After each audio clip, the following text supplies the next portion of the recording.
اگر آپ صحت مند ہیں، ارب پتی ہیں، کروڑ پتی ہیں، غریب ہیں، مسکین ہیں، ہدایت نہیں ہے تو آپ نتھنگ. دوسروں کو لیٹ ڈاؤن کے لیے کرنے کے لیے کرتے ہیں تو اٹ مینس کہ آپ حسد کی بیماری میں مبتلا ہیں. غلطی کا ہمارے سے کوئی عنصر ہوا کہ پوری قوم ایک ہی طرف چل پڑی ہے. تو وائنڈ اپ پہ جب اللہ نے کہا ہے کہ بھئی حسد کرو گے تو مارے جاؤ گے، اس دنیا میں بھی اور آخرت میں. افتخار بھائی، سب سے پہلے تو یہ بتائیے گا کہ کون سی چکی کاٹا آج کل کھا رہے ہیں کہ 68 ایئرس، ماشاء اللہ ماشاء اللہ ماشاء اللہ، اللہ نظر بد سے بچائے. سر دیکھیں، فٹنس اپنی جگہ، بٹ جس طرح چوکس ہے نا سر، وہ کیسے؟ یہ کیونکہ ہمارے ہاں سب سے بڑی پرابلم ہے، جیسی 50 کراس ہوتی ہے نا 90% سر لوگ گیو اپ کر دیتے ہیں. اچھا، وہ ٹھیک بھی ہوتے ہیں ماشاء اللہ، لیکن گیو اپ کر دیتے ہیں جی اسی تے گزار لیتی زندگی. لیکن آپ ماشاء اللہ 68 میں بھی چوکو چبند نظر آتے ہیں، کام بھی کر رہے ہیں، لوگوں کو موٹیویٹ بھی کر رہے ہیں اور بڑے ایکٹیو ہیں. سر اس کا راز بتائیے گا. سب سے پہلے تو جی میں سمجھتا ہوں کہ میں نا کھانے کے لیے زندہ نہیں ہوں. واہ واہ واہ. میں زندہ رہنے کے لیے کھا لیتا ہوں. گجرالے کا چکر لگتا ہے؟ ڈیفینیٹ لگتا ہے سر. تو پھر بھی سر سب سے زیادہ میرے دوست ہیں ہی گجرانوالہ کے. ٹھیک ہے. اور میرا فیورٹ شہر بھی گجرانوالہ ہے. واہ سر جی، اتنے اچھے ملائم لوگ ہیں گجرانوالہ کے، اتنے کھلے دل کے لوگ ہیں کہ اگر آپ دنیا میں کسی جزیرے پہ چلے جائیں جہاں 8 لوگ رہتے ہوں، وہاں آپ کو گجرانوالہ کا بندہ ضرور ملتا اور اس کا پتہ اس لیے چل جاتا ہے کہ وہ تو جفی پاندا ہے نال کہندا بھائی روٹی ساڈے نال کھانی آئے ہائے ہائے تے رہنا ساڈے کول ہے تے کسی شے دی لوڑ ہوے تے سانوں دسنا ہے. سو کھانا میں کھاتا ہوں، شوق سے کھاتا ہوں، لیکن بہت کم کھاتا ہوں. ٹھیک ہے. اچھا، کھانا ہی کیا صرف ایک پیرامیٹر ہے؟ میں سمجھتا ہوں اس کے بیونڈ بھی کچھ چیزیں ہوں گی لازمی. کوئی ورک آؤٹ، کوئی ایکسرسائز، کوئی اور پروسیجرز آج کل تو بڑا کچھ چلا ہوا ہے. میں تو بہت پرانا سوئمر ہوں، یعنی اسکول کے زمانے کا سوئمر ہوں، جو نہروں سے، دریاؤں سے، سمندروں سے میں کرتا ہوا آیا. اور شاید لاہور میں کوئی ایسا سوئمنگ پول ہو جس میں نہیں سوئمنگ. ماشاء اللہ ماشاء اللہ. اور آج تک کبھی بھی کسی نے مجھ سے نہیں پوچھا کہ بھائی جان ممبرشپ بھی کوئی سی چیز ہوتی ہے سر؟ تاڑے کو اگر پوچھنا ہے تو پھر فیس بھی دینی ہوتی ہے. جہاں بھی میں گیا ہوں نا جی، انہوں نے کہا سر 24/7 آؤ، الحمدللہ. بھوک لگے تو روٹی بھی تو کھاؤ، انجوائے کرو، ریلیکس کرو. چلو ساڈے والوں یہی خدمت ہو جاتی بڑی. سر بڑی جگہ آپ نے سوئمنگ کی، سب سے اچھا آپ کو سوئمنگ پول کہاں کا لگا لاہور میں؟ اصل چیز تو ماحول کی ہوتی ہے سر، اس کا ایٹماسفیئر کیسا ہے، راؤنڈ اباؤٹ کیسا ہے، آپ سیف کہاں پہ ہیں، پردہ بھی کوئی چیز ہوتی ہے. تو بہت سارے ہیں سر، اگر ایک ایک کا نام گنوائیں گے تو زیادہ ہو جائیں گے، کیونکہ اب لوگوں نے اس بات کو سمجھنا شروع کر دیا ہے، اپنی صحت کا خیال رکھتے ہیں اور لوگ جڑتے جا رہے ہیں بہت سارے. اس کا بھی 15-20 سال پیچھے چلے جائیں نا تو ایک ہی ہمارے پاس جو سب سے ڈیپ ہوتا تھا پنجاب یونیورسٹی کا. ایبسلیوٹ. اور اس وقت کوئی ایک آدھا واقعہ ہوا شاید، تو اوپر سے جمپ کرتے ہوئے، اس کے بعد آئی تھنک انہوں نے وہ بھی بند کر دیا، مجھے نہیں پتا بھی ہے یا نہیں ہے وہ. تو اس کے علاوہ تو اس وقت کچھ بھی نہیں تھا. باقی یہ بڑے بڑے جو تھے وہ عام لوگوں کی رسائی میں نہیں تھے. اب لیکن صحیح کہہ رہے ہیں آپ، اب پرائیویٹ بھی لوگوں نے بہت ساری جگہوں پہ بنا لیے ہوئے سوئمنگ پول وغیرہ، اور لوگوں کا رجحان بڑھ رہا ہے اس طرف، بچے بھی بنا رہے ہیں اس کے اوپر. اور یہ میرا خیال ہے ایک ایسی واحد ایکٹیویٹی ہے اسپورٹس کے اندر، دنیا کی کوئی اسپورٹس کھیل لیں اس میں آپ کو الگ الگ پورشن کی ایکسرسائز کرنی پڑتی ہے، کہ واحد چیز ہے پوری باڈی ایک ساتھ ٹرینڈ ہو رہی ہے، فل باڈی. دیکھیں سر، دنیا کی نعمتیں ہم گنوا تو سکتے نہیں، بے شک. سب سے بڑی نعمت ہے ہدایت. واہ. اگر آپ صحت مند ہیں، ارب پتی ہیں، کروڑ پتی ہیں، غریب ہیں، مسکین ہیں، ہدایت نہیں ہے تو آپ نتھنگ. اور دوسری نعمت ہے صحت، بے شک، اور اس کے بعد پھر انگنت ہے. بالکل ایسی ہے، بالکل ایسی ہے. تو دونوں چیزوں کا خیال رکھیں. سر آج بھی ماشاءاللہ آپ اسی جذبے سے، اسی جوش کے ساتھ کام کر رہے ہیں جس طرح آپ 15-20 سال پہلے جب ینگ تھے اس وقت کرتے تھے. اس کے پیچھے کیا موٹیویشن ہے؟ جتنے بھی لوگ دنیا کے اندر کام کر رہے ہیں نا سر، اگر تو وہ پازیٹیوٹی کے ساتھ کر رہے ہیں تو ان کے اندر ایک ایسی انرجی اللہ کی طرف سے آتی ہے جو نہ تو اسے بوڑھا ہونے دیتی ہے، نہ اسے تھکنے دیتی ہے. شوگر کے جو مریض ہیں، مجھے ایسا لگتا ہے، بہت سارے لوگوں سے اس بارے میں بات ہوئی تو وہ کہتے ہیں کہ شوگر کا مریض ان لوگوں کو ہوتا ہے جو حسد کرتے ہیں. اچھا، شوگر کا مرض ان لوگوں کو ہے جو زیادہ حسد کرتے ہیں. یس. صحیح. جب آپ حاسد ہو نا جی، جب آپ حسد کرتے ہوں تو آپ کا ذہن نیگیٹیوٹی کی طرف سپیڈ کے ساتھ چلے گا. بے شک. بیک بائٹنگ جو ہے ایک چیز ہے کہ ایک شخص موجود نہیں ہے تو اس کی ہم وہ باتیں گنوا رہے ہیں جو نیگیٹو ہیں. اگر آپ زیادہ باتیں نیگیٹیوٹی کے انداز میں کرتے ہیں، دوسروں کو لیٹ ڈاؤن کے لیے کرنے کے لیے کرتے ہیں، تو اٹ مینس کہ آپ حسد کی بیماری میں مبتلا ہیں. اور بیماریاں جو ہیں وہ آپ کے چاروں طرف رقص کرتی ہیں، بے شک انجوائے کرتی ہیں، اور وہ آپ کے ساتھ چپکی رہتی ہیں. سر آپ تو دیکھیں انسانوں کی بات کریے، پانی پڑا ہے ہمارے آگے، اگر ہم نیگیٹو باتیں کرنا شروع کر دیں گے تو اس کے اندر نیگیٹو انرجی ٹرانسفر ہو جائے گی سر، اور یہ پروون ہے، حقیقت ہے. یہ تو پازیٹیو باتیں کریں تو یہ پازیٹیو اٹریکشن لینا شروع کر دے گا.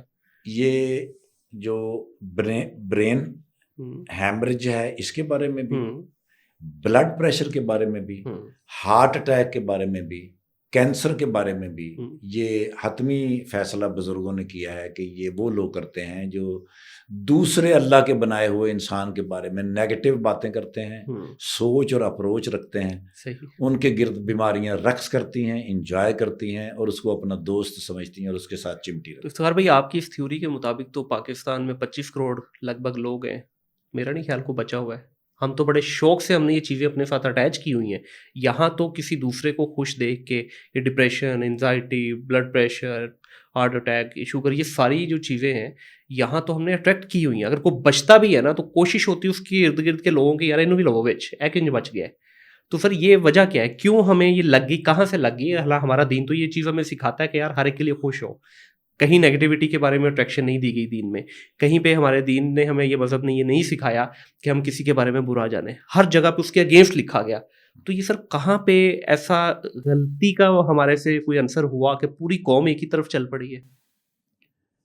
قرآن حکیم کو اس لیے قرآن حکیم کی کہا جاتا ہے کہ وہ حکمت سے بھرا ہوا. بے شک. قرآن مجید کو قرآن مجید اس لیے کہا گیا ہے کہ بزرگی والا ہے. بے شک. جو بندہ قرآن سے دور ہوتا جائے گا وہ ہر چیز سے دور ہوتا جائے گا. وہ صحت سے دور ہوتا جائے گا، وہ روزی سے دور ہوتا جائے گا، وہ حکمتوں سے دور ہوتا جائے گا، بزرگی سے دور ہوتا جائے گا. اللہ رب کائنات نے قرآن کا آغاز کیا ہے ایک ایپلیکیشن سے. سورہ فاتحہ ایپلیکیشن ہے. صحیح. وہ آپ نے، میں نے، اور دنیا میں جتنے بھی انسان ہیں اللہ رب کائنات نے ان کو سکھایا ہے، خالق کائنات نے، کہ آپ مجھے ایک ایپلیکیشن دیں. اب وہ ایپلیکیشن ہے الحمدللہ رب العالمین، کہ اے اللہ ہم تیرے شکر گزار ہیں، ہم تیری عبادت کرتے ہیں، تو رحمان ہے، تو رحیم ہے، تو مالک یوم دین ہے، یعنی انصاف کے دن کا مالک ہے. ہمیں ایسے راستے پہ چلا جن پر تمہارا انعام ہوا، ایسے راستے پہ نہ چلانا جن پر تیرا غضب ہوا. بے شک. ایپلیکیشن آپ کی چلی گئی. 7 آیتیں ہیں یہ. اللہ رب کائنات نے 7 آیتوں کا جواب اگلی 7 آیتوں میں دے دیا ہے. الف لام میم ذالک الکتاب لا ریب فیہ، یہ وہ کتاب ہے جس میں کوئی شک نہیں. یہ کتاب خدا ہے اور خدا سے ڈرنے والوں کی رہنما. بالکل. سب سے اہم لائن ہے ان 7 لائنوں میں کہ یہ کتاب خدا ہے اور خدا سے ڈرنے والوں کی رہنما ہے، باقیوں کے کسی کام کی نہیں. بالکل صحیح. وہ صرف پڑھیں گے for the sake of reading. That's it. اب اللہ کہتا ہے کہ میرے غائب ہونے پہ یقین رکھنا کہ میں ہوں اور تمہیں دیکھ رہا ہوں. وَيُقِيمُونَ الصَّلَاةَ، اور خلوص کے ساتھ نماز پڑھنا تاکہ تم میرے ساتھ جڑے رہو. بالکل. اور وَمِمَّا رَزَقْنَاهُمْ يُنْفِقُونَ، اور جو مال میں نے عطا کیا ہے تو نے نہیں کمایا. بالکل. اس کی عطا سے، اس کی رضامندی سے آپ کے پاس آیا جو ہے. میں نے مال تمہیں عطا کیا ہے اس میں سے خرچ کرنا. واہ واہ. اگلی بات کیا ہے؟ خرچ کہاں کرنا؟ اس کی راہ میں. ٹھیک ہے جی. حساب اس بات کا ہوگا کہ جو میں نے مال دیا تھا خرچ کہاں کیا. بے شک. اب یہ 7 آیتوں میں اللہ جواب دینے کے بعد آگے بات شروع ہوتی ہے کہ بھئی ان لوگوں سے میں نے یہ کہا، انہوں نے یہ کیا، میں نے ان کو یہ انعام دیا. ان لوگوں کو میں نے یہ کہا، انہوں نے یہ کیا، میں نے ان کو عذاب دیا. اب اللہ وائنڈ اپ قرآن کو لے کے چلتا ہے. تو اب آخری جو آیتیں ہیں جس کو ہم چاروں کل بھی کہا جاتا ہے، اس میں جو سورہ اخلاص ہے نا جی، اس میں اللہ نے اپنا مکمل تعارف کرایا ہے. بے شک. باقی قرآن اللہ کے لیے سب کچھ ہے، لیکن جو سب سے کم 4 آیتوں کے اندر اللہ اپنا تعارف کرواتا ہے وہ ہے قل هو اللہ احد۔ بالکل۔ اگلی صورت پہ آ جائیں تو اس میں اللہ نے کہا ہے کہ بھئی حسد، وائنڈ اپ لائن ہے۔ جی جی جی بالکل۔ آپ کوئی بھی کام شروع کریں گے نا جی، آپ اس کے وائنڈ اپ کے لیے کر رہے ہیں ساری بالکل محنت۔ ایسے ہی ہے۔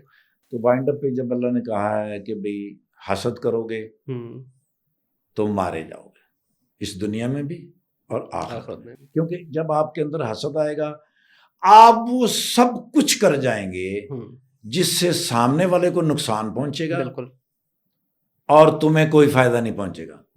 باؤنڈریز آپ دیکھتے ہی نہیں ہو نا، پھر آپ بس کر جاتے ہو، پھر ہے تو ایسے ہی ہے نا۔ اب آ جائیں جی قل اعوذ برب الناس، رب الناس، الہ الناس، مالک الناس۔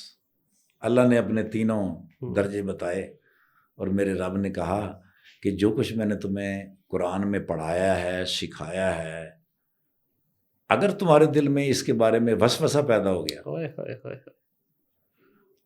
وہ انسان کرے یا جن، من الجنت والناس، بالکل، اگر وسوسہ پیدا ہو گیا تو ساری زندگی برباد ہو جائے گی تمہاری۔ ٹاٹا بائے بائے سر، پھر کیا فائدہ ہوگا تمہارا جینے کا؟ تم اس کا مطلب ہے کہ بس برباد ہونے کے لیے دنیا میں آئے تھے، اور نہ میرے اللہ نے کیا نہ کسی انسان نے کیا، اپنا بیڑا غرق کر لیا۔ بالکل ایسی۔ سو مجھے لگتا ہے کہ جو لوگ قرآن سے جڑے رہتے ہیں صحت مند رہتے ہیں، اولاد کی طرف سے انہیں بڑی خوشیاں ملتی ہیں، اولاد ان کی فرما بردار رہتی ہے، کیونکہ رزق جو آ رہا ہے اس کے گھر کے اندر وہ ایسا آ رہا ہے کہ جو اولاد کے لیے، آپ کے لیے، اور اس دنیا میں رہنے والے جو وقت ہیں ان کے لیے مثبت ہے، ماشاءاللہ، بالکل ایسے ہی، منافع بخش ہے۔ سو اگر ہم جڑے رہیں گے، اللہ اور اللہ کے رسول کی اطاعت کریں گے، اطیع الرسول، اللہ اطیع رسول، اللہ اور اللہ کے رسول کی اطاعت کرتے رہیں گے تو ہر وہ چیز ہمیں ملتی جائے گی جو ہمارے دل کی خواہش ہے۔ کیا بات ہے۔ اطیع اللہ و اطیع رسول کے اندر یہ ساری مثبت چیزیں آئیں گی، بالکل صحیح، ہٹیں گے تو دور ہو جائیں گے، پھر کرنٹ کام آتا ہے۔ بالکل۔